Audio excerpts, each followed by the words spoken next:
stay in the EU, but I want a better deal from it, and I think that I want the people of Scotland to have a say. And as a Democrat, I'm surprised that you don't want a referendum on EU enlargement. Your MP in Westminster, Caroline Lucas, says that she supports one.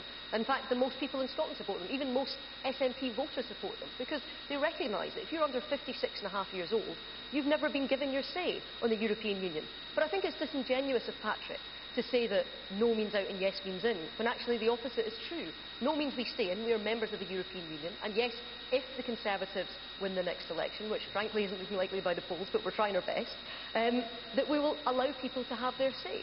However, and this is a big however, you've had not just the President of the EU say that an independent Scotland would have to join the back of the same queue as everybody else, but you've had the President of Spain, the Foreign Minister of Spain, the Foreign Minister of Latvia, the Foreign Minister of the Czech Republic, and just today, the EU Commissioner, Olli Rehn, formerly in charge of EU enlargement, saying that if Scotland keeps the pound, it will not be allowed in the EU, because the rules state you must have your own separate central bank. So with a currency union or with sterlingisation, you don't get to get in. That happens today. You are out. You pick one or the other, but you can't have both.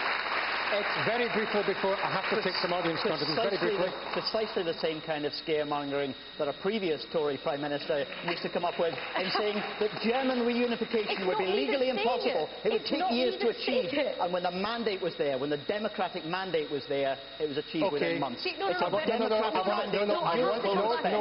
want to